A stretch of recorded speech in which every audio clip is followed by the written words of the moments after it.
Dear Jim, I probably lost most of my hair the past 12 months, just scratching my head, trying to figure out what's going on here between my business and my family's health and my children's online school and the general economy and elections and so on. So in all this crazy context, to make some sense, we turn to smart and experienced people like you. Thank you for coming to our show. Well, I'm very pleased to be here. I wish I were in Romania. I have not been there in a long time. The show is called Life and Money, and we want to cover both the topics with you today. Frankly, I can think of no one better to illustrate these two concepts. You have combined so well the life and the money part in your experience, and they say that there are two kinds of people. There are the book smarts, and there are the street smarts. Well, you've graduated from Yale and Oxford, so that's quite interesting on the book smart. And I think that the street that you have traveled on, going twice around the globe, it's probably one of the longest that I have ever heard of. Plus, you've been on the Wall Street, another crazy street of life. So I'm really curious to see what you're taking, what's going on now. Let's talk about the life part first, if you want. The first journey around the globe in 79 was a Guinness World Record. 1989 and 1990 on my motorcycle, yes. Okay, so 89, that's even better, because you have passed through some of the Eastern European countries at that time. We were just almost exiting the communist era with the Berlin Wall coming down and so on. How was this experience coming from the States and going through this? Well, I also drove through East or Central Europe in about 1983 or 4, including Romania, and Romania was a mess when I was there in 1983 or 84. And then I went again, as you have pointed out, a couple of times, and Romania got better. It certainly got better after the communists left. You know, when I was there, those crazy dictators, it was impossible to do anything in Romania when that couple was there. I forget their names now. But I certainly liked, yes, well, I certainly liked Romania much better the last time I was there. I remember having good food, good wine, good everything, good company. I still love the architecture. You know, I don't know what's happened in the last 9 years, but I hope I get to come again. We'll look forward to seeing you here. Then you've come again. You've did again the whole experience 10 years later in 99 with your wife this time, and by car. Any changes that struck you 10 years later? Any? Oh, Adrian, when the couple was there, it was impossible to do anything. Travel was hard. Crossing the borders was complicated. When my wife and I drove around the world, we liked it.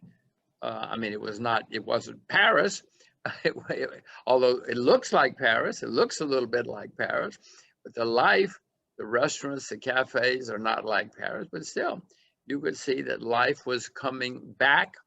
You know, and the Romanians, as you know, and there have been times in your history, you have been like Paris.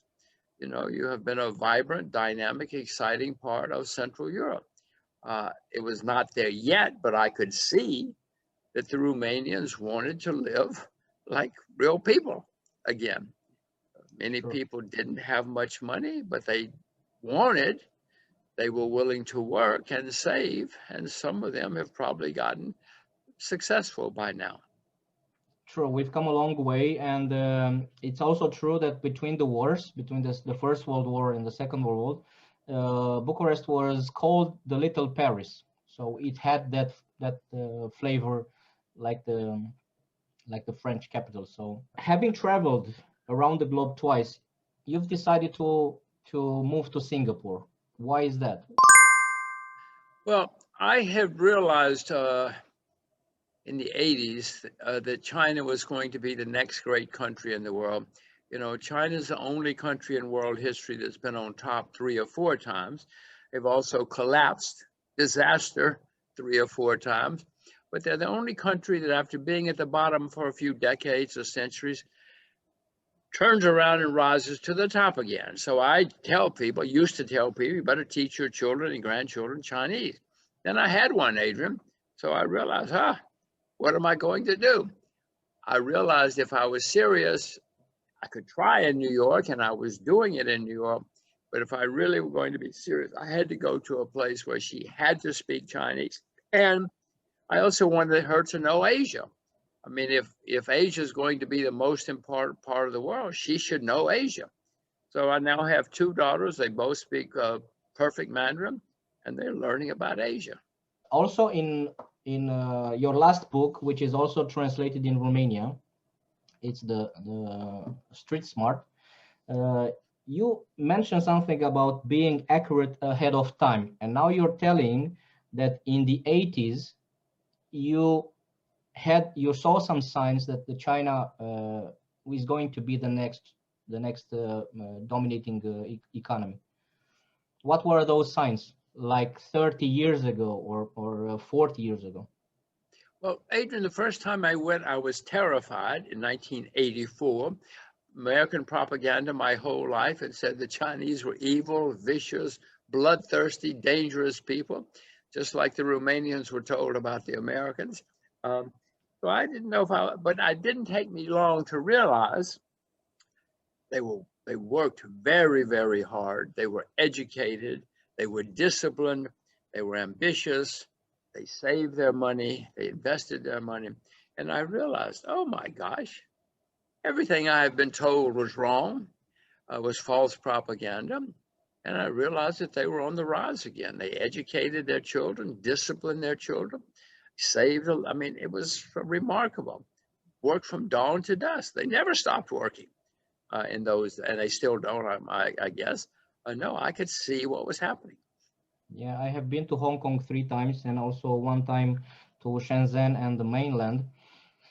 And it's true that the activity and the pace there, it's really unseen in any other countries that I visited. And I didn't went around the globe like you, but I visited 29 countries so far, and it was really truly amazing. What's there? Nobody sits. Everybody is carrying something or producing something or doing something. And this is when you multiply this by 1 billion, for sure you get a lot of energy. I was looking for some photos of Singapore from '89, and I was not impressed. It looked just like a regular city, let's say, but 30 years later, the difference between Singapore and the Eastern European capitals, let's say, it's huge. It's even huge between Singapore and the Western capitals. What did they do wrong, right, and what have we missed? Well, what they did right in Singapore, they had a guy who was authoritarian government, but he was a smart authoritarian. One of the things he insisted on education. Education was extremely important to him and the people. He made education a high priority. He made at least 2 languages very important. Everybody here speaks at least 2 and sometimes 3 languages. He made people save. He knew that you had to have lots of capital to develop an economy and a society. I mean, the first time I came here, Adrian, was in the 80s, and they told me that their savings rate was nearly 40%. I said, well, that's got to be a mistake. Somebody cannot translate. But it was forced. I mean, as I said, he was authoritarian, but he made people save nearly 40% of their income. And with that kind of savings rate, you have a lot of money to invest. And then he insisted on immigration, but Singapore only had 500,000 people, 500,000 people in the 60s. But then he did his best to attract foreigners, but he wanted educated, smart, successful foreigners. If you were smart and educated or ambitious, he would do everything he could to get you to come to Singapore. If you weren't like that, he didn't want you. He was authoritarian, as I say. So he got all these smart people here with capital, developed capital himself, gave incentives to companies to come, semiconductors, gave a lot of incentives for them to come here. I mean, he was a smart guy. He did some things wrong, but listen, there have been a lot of authoritarian guys who were not successful. Singapore has probably been the most successful country, or one of the most successful in the past 40 or 50 years. So even with his mistake, the things he did wrong, it worked. It's remarkable. So you could almost say that the democracy has a tougher road ahead than this kind of system. Well, it's a one-party state and has been a one-party state since independence, since the 1960s. Yes, there are elections and there are democratic elections. Same party's always been in power, but as I said, at least they were smart people. He was smart, and he knew what you needed to do to develop a society and an economy, and he did it. And as I say, you can go back and look at Hungary, Russia. They said they knew what needed to be done, and they didn't do it. They were power hungry, not very smart, selfish, greedy people. Here, it worked. It worked. Yeah, a completely different culture, that's for sure. I know that you are passionate about history and philosophy, and that you have two daughters, just like I do. Mine are 13 and 15. Do they ever ask you what's the use of history in school or philosophy? What's it good for? How do you explain something like this to them? If someone had tried to explain to me philosophy, I would have said, go away and leave me alone. I did study philosophy when I was at university. I was not very good at it. I didn't understand it. Later years, I said, oh, now I understand. Now I know what they were trying to do. One of my daughters is very keen on history. She's always asked me to tell her history of places. And I have learned that if you want to understand what's going on, you must understand history. And history sometimes or often repeats itself, not necessarily the same way, but it will rhyme, it will sound the same. A lot of it will be the same because human beings are always the same, whether we like it or not. Mm-hmm. So I know it's important to understand history because the world is always changing, and you must understand, if you're going to be successful, you need to understand that the world is always changing. Adrian, everything we know today will not be correct in 15 years. And you pick any year in history, and the world 15 years later was completely changed. 1900, 1940.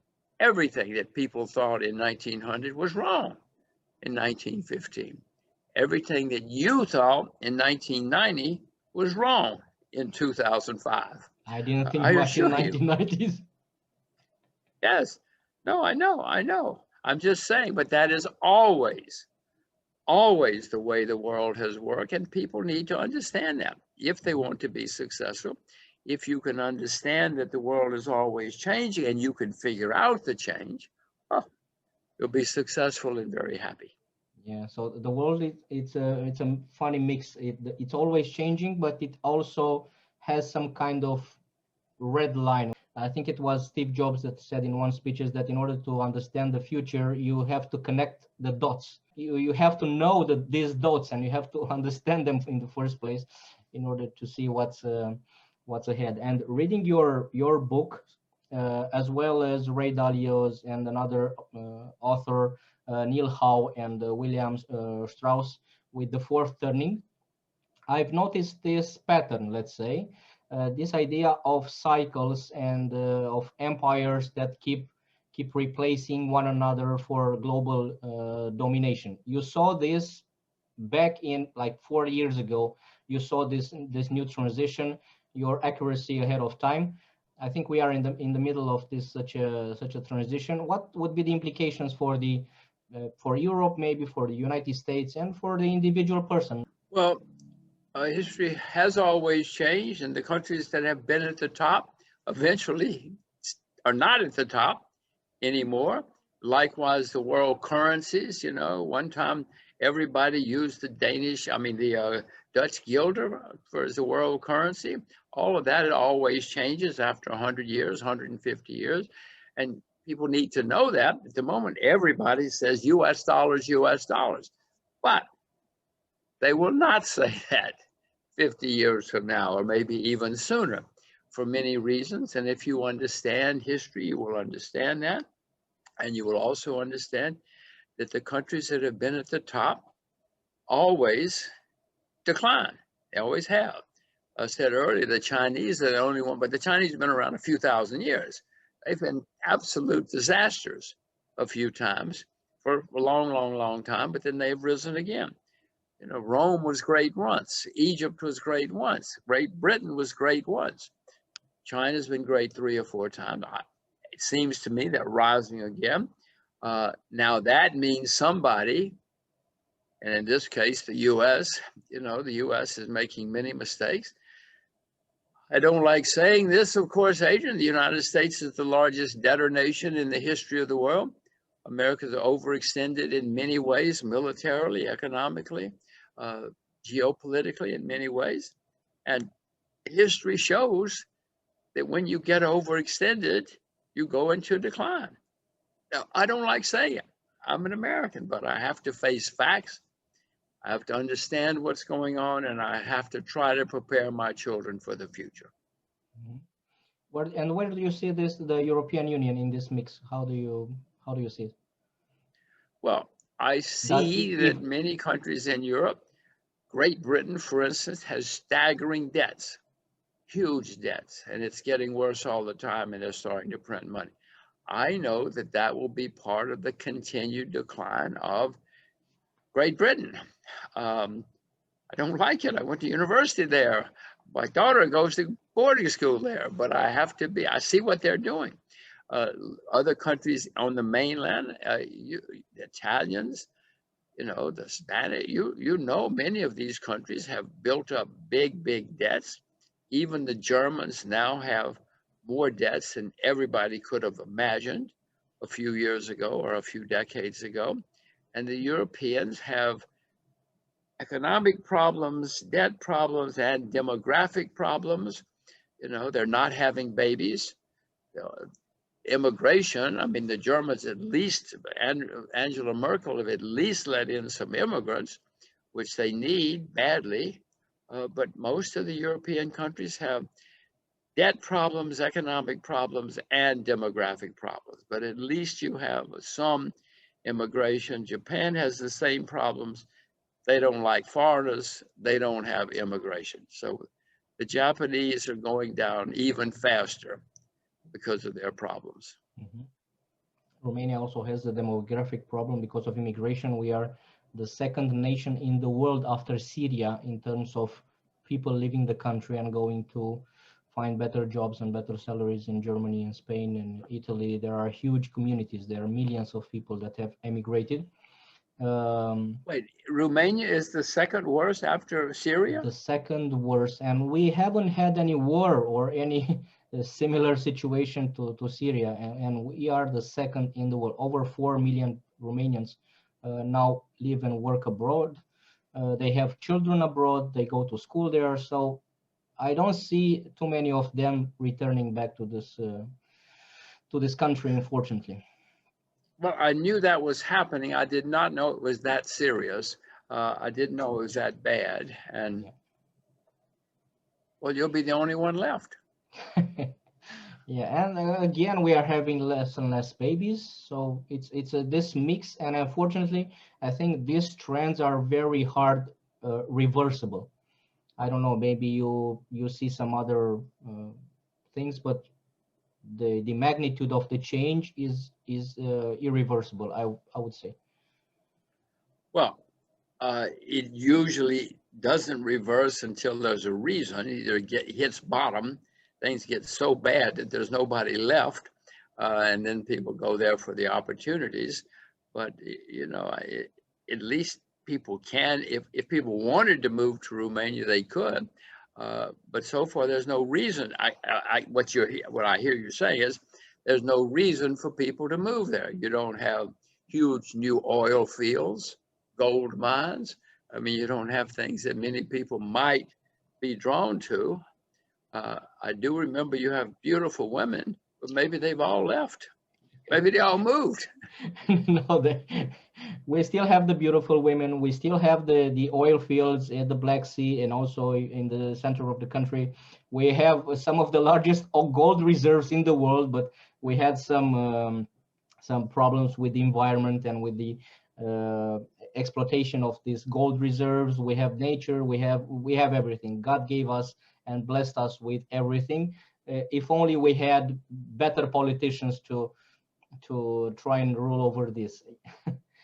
I think this is what we need. Adrian, I thought that the oil fields were drying up. I thought you had your reserves were running down a big way. We're still pumping oil and gas, and we are still finding new oil fields just offshore the Black Sea. Really? Yeah, they haven't been yet exploited, but we're digging there as well. So Romania's oil reserves are actually rising and not declining. Yeah. We're finding new oil fields. Well, I should come to Romania. Adrian, well, what's the problem? The politicians? Well, regarding the exploitation of the oil fields, we had some problems with some contracts with Exxon that wanted to come and do the exploitation. We also tried to do the shale oil in some parts of Romania that also stopped. So due to corruption or political pressure or whatever, for some reason, all these projects were canceled and blocked and stopped, going from gold to oil and gas and what have you. So, Adrian, I mean, I haven't looked at Romania in a while. I should look and see what's going on. Yeah, I know that you make some investments in Russia. Maybe you just browse over just a little western to the I'll Romania. move west. I'll look west. I'll say, oh, there's Romania. Let me go over there. I think the potential is huge. So the potential is huge, but we just need some better leadership, hopefully. You mentioned the debt as one of the main factors for collapsing a country or an empire, even a company or a personal, because here at this show, the Life and Money, we tend to make this parallel between the personal finances of a person or a family and the finances of a company or a country, because there are many similarities. Okay, so if you make mistakes, it will have effects regardless of the scale of the business. So do you feel that the West is trying to bring socialism back to life as a sad new experiment? No, well, there are always some people who say socialism is great, and when things go wrong, everybody looks for an easy answer. We know socialism doesn't work. We certainly know Mr. Marx was wrong about everything, but people do look for easy answers when things go wrong.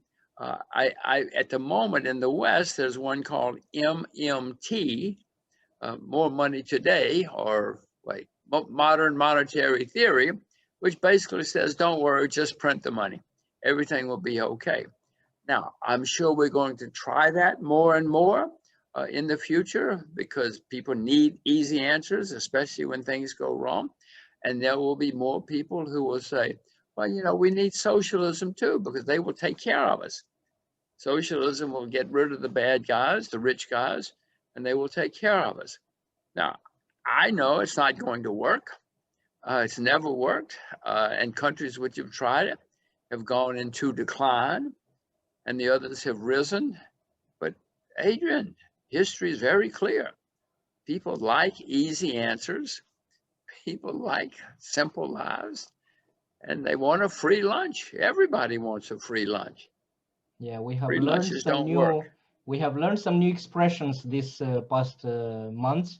like the MMT, like you said, the more money now, more money today. I think it's a better description. UBI, the universal basic income, another concept that was what was that? Okay, how can this even be possible? The Great Reset, another concept that would what does that even mean?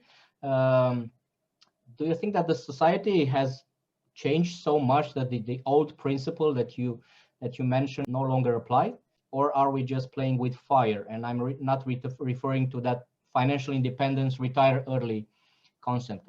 We are actually playing with fire on the economic front. Well, it's worse than fire. It's been proven many times, and history shows many times. One of the problems, one of the facts about history is people don't learn the lessons of history. It's all there, but people either don't know. In America recently, we had a president who did not know history, and if he did know history, he thought he was smarter than history, thought that history didn't matter. Well, I know history smarter than all of us.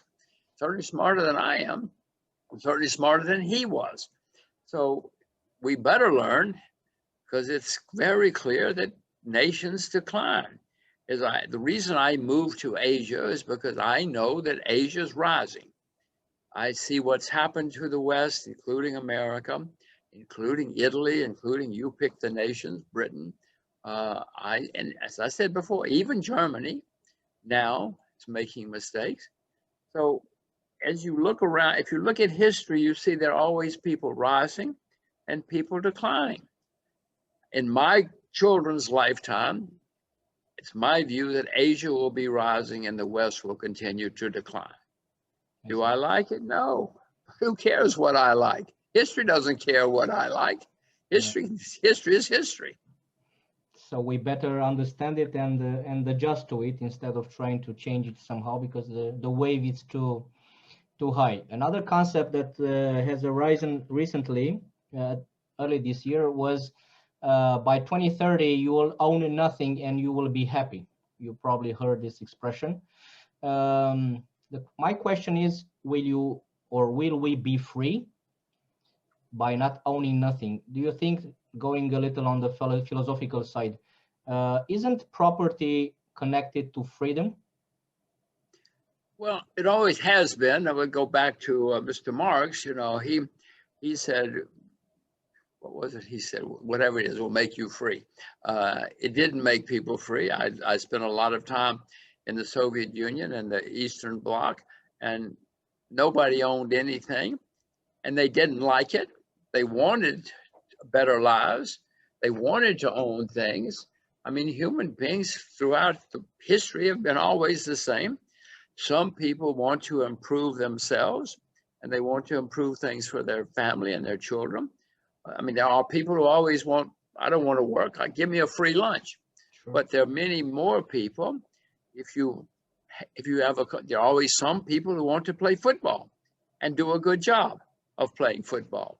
There's some people who want to play music and do a good job, whether they're socialist or not. There are always some people who want to excel, and those people, when they excel, want rewards, whatever, and they expect rewards. They should have rewards.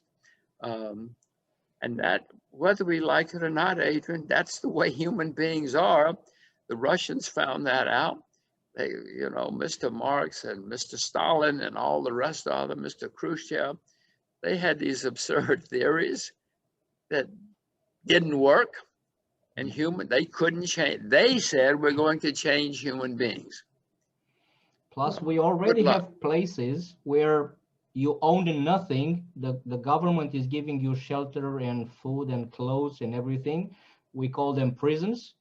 And people have been trying to get out of them for ages, whether a small prison cell or a communist country. Romanians were risking their lives trying to get out of Romania back in the day. So, well, it's not just Romania. You'd rather live in North Korea or South Korea. You'd rather live in Cuba or Florida. You'd rather live in East Germany or West Germany. Sure. In the old days. I mean, it's pretty clear. People have tried North Vietnam or South Vietnam. People have tried all this stuff. and it doesn't work. Yeah. Like I said, in your book, you are talking about accuracy ahead of time, but it's hard to be accurate when central banks and politicians keep pulling rabbits out of their heads. Do you think that they are running maybe out of rabbits? Well, politicians always like the easy answers. Whenever there's a problem, they come up with easy answers. Uh, they blame foreigners throughout history. Whenever there are problems, people always blame the politicians. Blame the foreigners. It's easy to blame foreigners. Different skin, different languages, different everything. This has happened throughout history, and it always will. And people want the free lunches now. Unfortunately, as many people keep finding out, look at Italy. The easy answers haven't worked. Italy's been in decline for a long, long time, and it's not turning around. I mean, I love Italy. I love the food, the wine, everything. But one has to be realistic. And I am now, one of the things I am trying to find out most right now, Adrian, and maybe you can help, maybe I can watch Life and Money and find out more, is that where is the world moving? I know it's moving away from Great Britain. I'll use that as an easy answer. Where is it going? I'm sure that Asia is rising. I'm sure that Vietnam is going to be much better in the future than Portugal. But I'm trying to figure out where the world is going and what do I do about it? I'm convinced about China. My children speak Mandarin. They know Asia. But I want to know more precisely and more specifically. That's one of the things I'm looking for.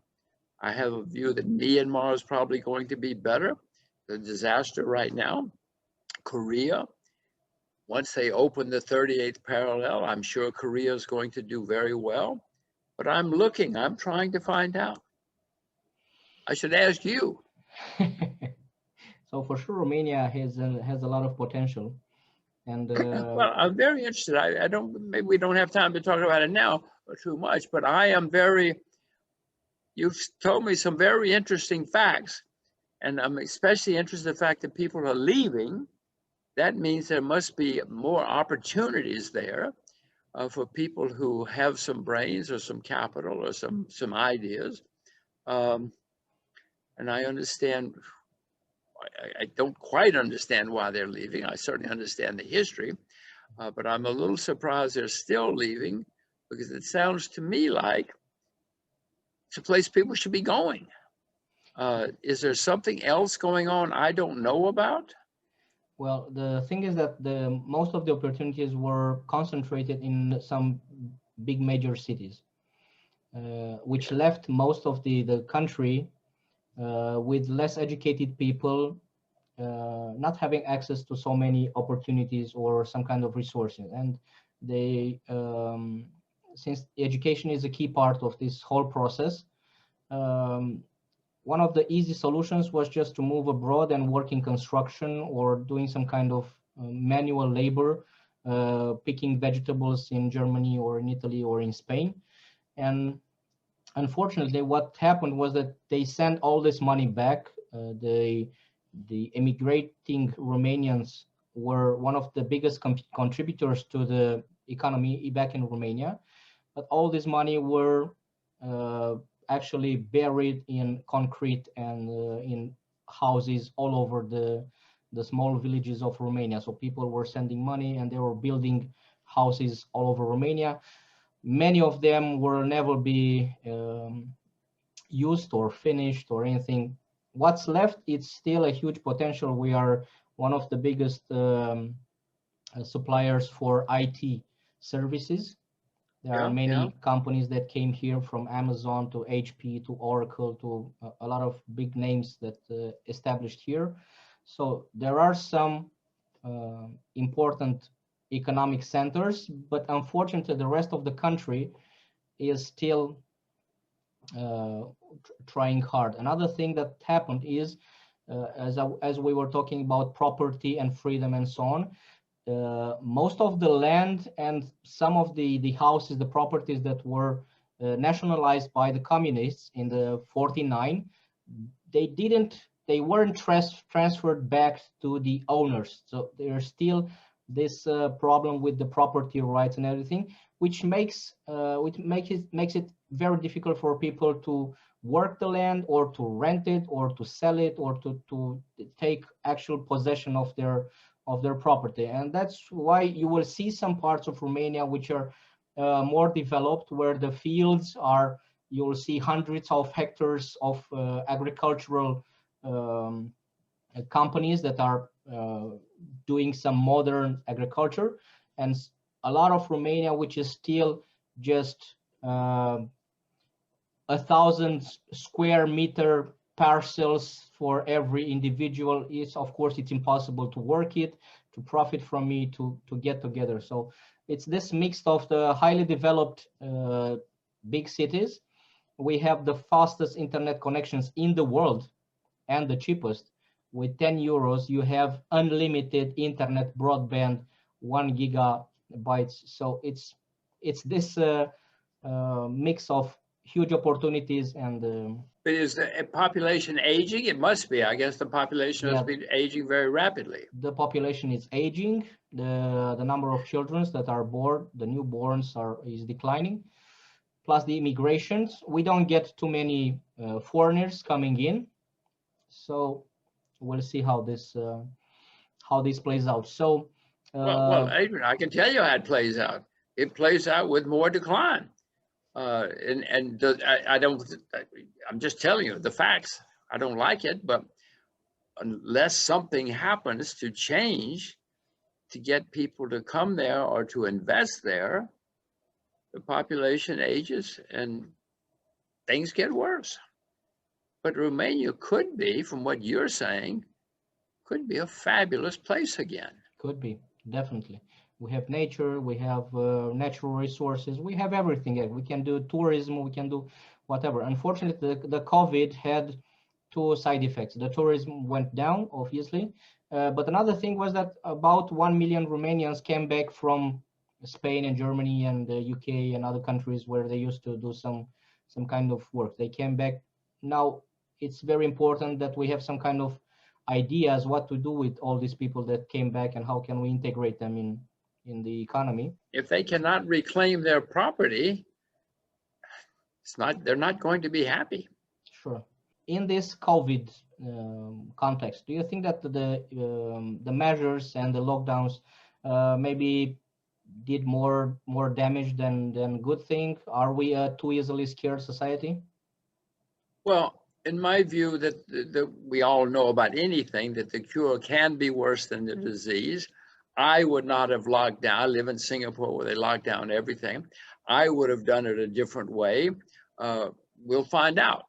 We'll know in 2 or 3 or 5 years which was the right way. I would not have done it the Singapore way.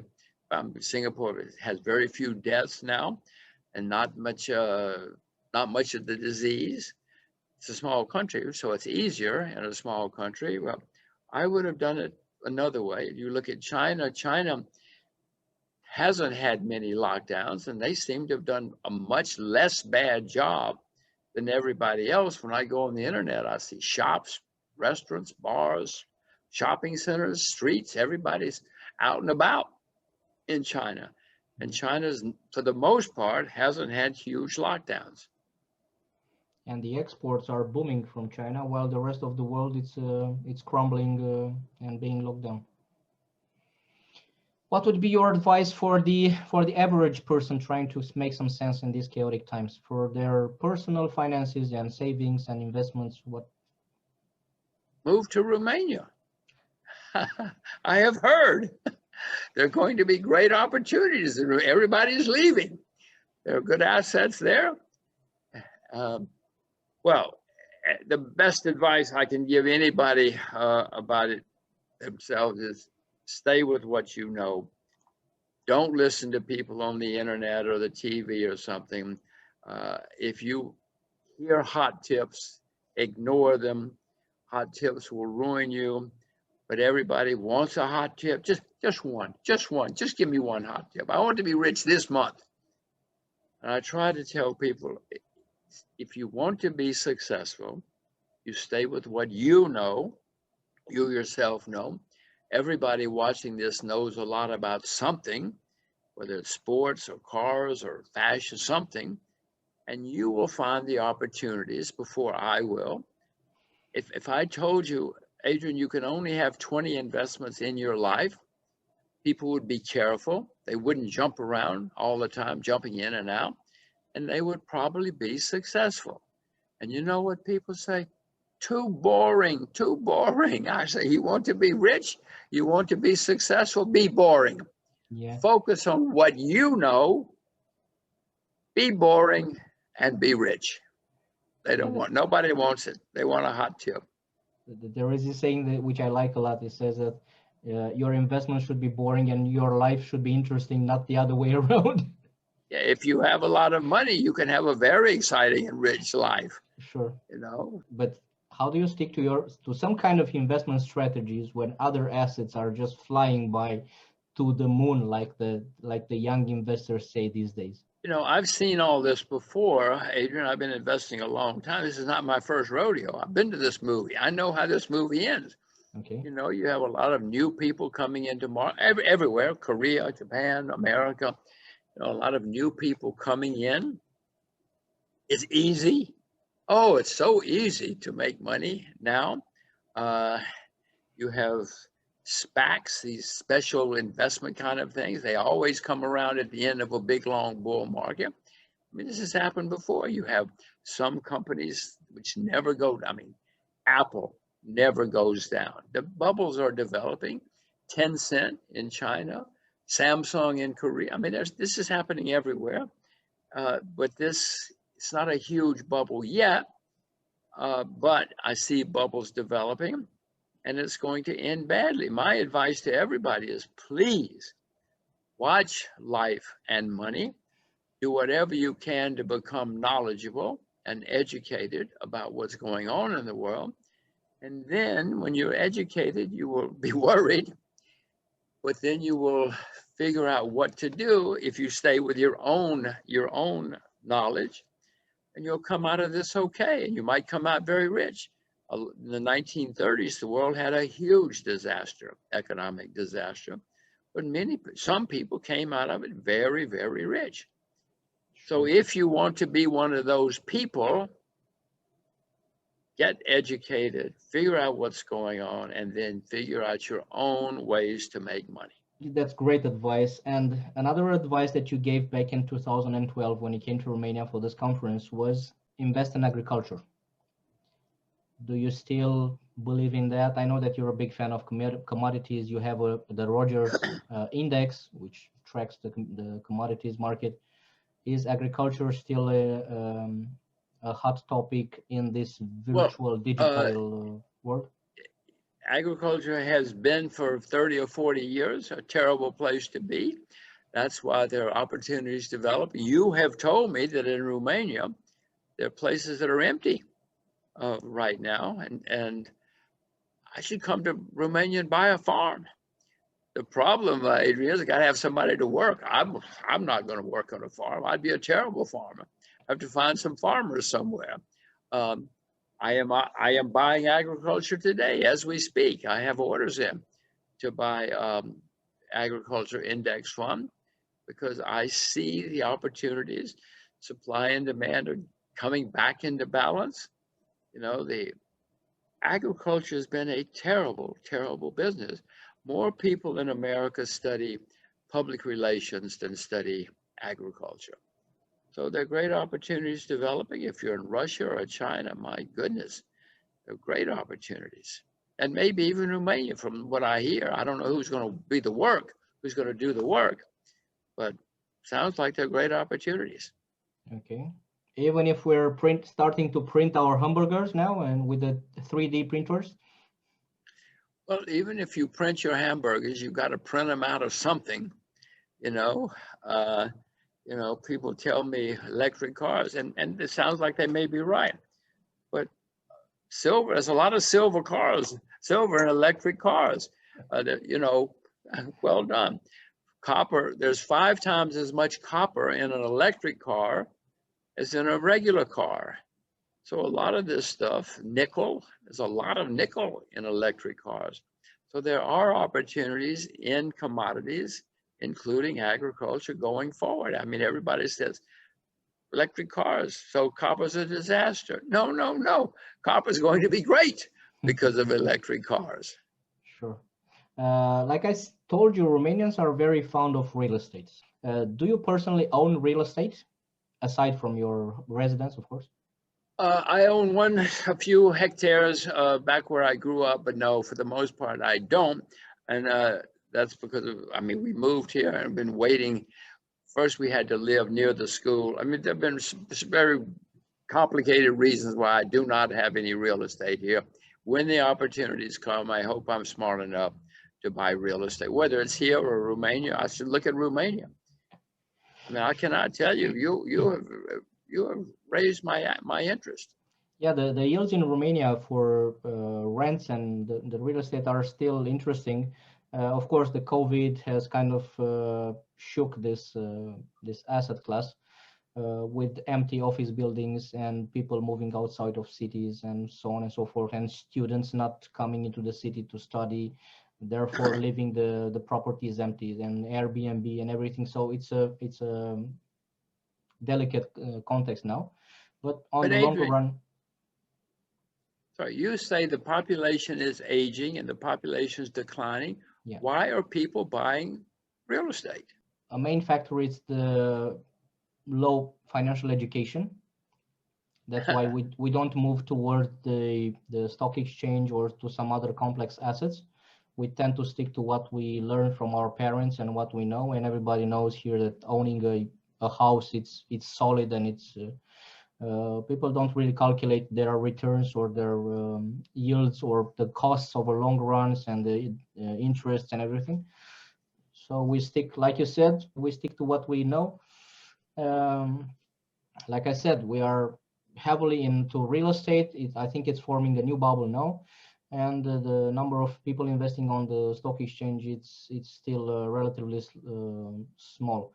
Well, I should come and look at. I should come to your stock exchange. You should. You said that it's important to find something that is hated or ignored or cheap, but that's like advising to marry the ugly girl in town. No, that I mean, everybody has to find their own way to invest. And what I have learned in my life is if I find things that are hated, I get very interested. I want to see, because usually if it's hated, it's cheap. Nobody wants to buy it. People say, oh, well, you're stupid, crazy. Mm-hmm. And if you find something cheap where there is positive change taking place, Adrian, that's my way. You know, everybody has to find their own way, but I love to find things that are cheap where there's positive change taking place. Now, I've made plenty of mistakes in my life, but whatever success I have had, for the most part, has been finding things that are cheap, hated, with positive change.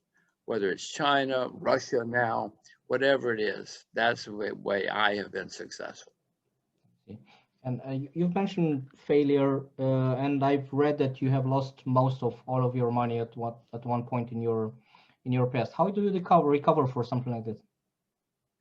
Well, it wasn't fun. I mean, some people run away, change their career, they move, they commit suicide, whatever. I knew I loved what I was doing, and I didn't know anything to do except start over, start saving my money and trying to get some capital again so that I could start investing again. That's the only thing I knew. Unfortunately, you know, Adrian, the people who are successful are the people who persevere, the people who don't give up, the crazy nuts who never give up. Try again. And it's easier not to give up when you're doing what you love. So it gives you more resilience. Especially if you have doing something you really love, please don't give up, because first of all, those are the happy people. And second, they're successful in the end because they love what they're doing. And if they're not successful, they don't care. They're happy. What do they care? Yeah, so it's a win-win either way. So yes, sure. Let's go back to the life part. which ultimately counts at the end of the day. The motto of this show is financial education. It's about life. It's not about money. And one final question, Jim. Are you planning a third trip around the world with your daughters? Adrian, you break my heart. I miss my trips so much. I want to go with my daughter, but too young, too young now. I'm hoping that as they get older, who knows, probably maybe we'll drive around China. I hope one day. They both speak perfect Mandarin. They can be my interpreters and my guides. That's what I'd like to do. My dream, my goal, my hope is that someday my daughters and I travel around China together. And then who knows after that? Sure, I'd love to see. I want to come to Romania, talking to you especially. I want to come to Romania again. I think of a lot of places I want to go again. Your trip has been very inspirational, and I'm planning a trip with my daughters around Europe, at least, to go by car and to have some quality times together and to learn some history and some geography firsthand, not just from books. And what do you teach your daughters about money and values? Well, the first thing, well, when they were born, I got them piggy banks, and I taught them that and I got them more than once, so they would know that there's different kind of money, and all the money has to be saved. But what I wanted to teach them most of all was money is to be saved. When you get money, you put it in your bank. Money is not to be spent. I wanted them to know from the early age that, and as you know, many people never understand money or cannot control money. I wanted them in their brains to say, okay, money is to be saved. Money is to be put into the bank. I didn't want them to say, oh, when I get money, I'll go spend it. And so far that has worked. They have that mindset. I have waiting for them to ask me about investing. I have also learned you don't try to force anything on anybody. If you try to make somebody learn something they don't want to learn, it doesn't work. I assume that somewhere along the line, my daughters are going to say to me, oh, we need to know more about what to do with money. We have it in the bank and we all go to the bank together. When their piggy banks get full, we all go down to the bank, the real bank, put our money in the account. They know about interest now, but that we haven't gone beyond that because they haven't asked me yet. When they ask me, I'm going to teach. I hope I can teach them what I know. Yeah, the time has to come for them. I give some courses to young children for financial education, and I always teach them to split their money three ways. The first piggy bank or envelope or whatever should be for with a 50% should be for big dreams like a new bicycle or new whatever that will build your patience and will build your bigger dreams. And then the second envelope or piggy bank should be 40% for the small purchases and like sweets and books and toys and whatever that will give you the day-to-day money experience of buying stuff and making some mistakes even and running out of it even and so on. And the third envelope or piggy bank should be with 10% for charity and for good deeds and helping out somebody else. And this I've noticed doing this with my daughters for the past 6-7 years. It builds some very good habits by looking at money differently. We take them to the bank, and then from the bank it goes out automatically to some index funds, and it takes them through all this journey from making the money, because we don't just give them allowances, they have to earn it somehow, saving them, splitting them, and investing them. It's a nice journey, and we see them very balanced and very comfortable around money. Well, that is very wise, because we both know that there are many people who didn't learn about money and they suffer for it. I also told my daughters they have to get jobs. My older daughter, when she turned 14, I told her she had to go and get a job. I thought she was going to go to McDonald's, make $8 an hour. Mine too. She started teaching Chinese, and she makes $30 an hour. She's smarter than I am, much smarter than I am. But at least she knows you got to get a job. You got to be there on time. You got to do what you're. people need, my daughters anyway, need to have jobs so they can learn how life is. Jim, you've been an inspiration and a blessing to talk to you today. Thank you very much. All the best to you and your family. Be healthy. And I look forward to seeing you in Romania anytime soon. Oh, Adrian, I assure you, I'm going to tell my assistant to start getting me. I think I did look at the Romanian exchange a few years ago and nothing came of it. Yeah. I think it's obvious that I got to look again to bring myself up to date. It's not as vibrant as it should be as it could be. That's why people are looking toward crypto or to other crazy places. But hopefully it's Adrian, coming. when you say it's not as dynamic as it should be, that's good news for me. I want to find something that's boring and nobody cares about, that's cheap. Sure. That's how I find opportunities. So I love when you say that. You make it, wow, great. Yeah. Okay, thank you. Let's do it again sometimes. Thank you very much, Hope Jim. to see you. I hope to see you in Bucharest. All the best. Take care. Thank you. Bye-bye. Thank you. Bye-bye.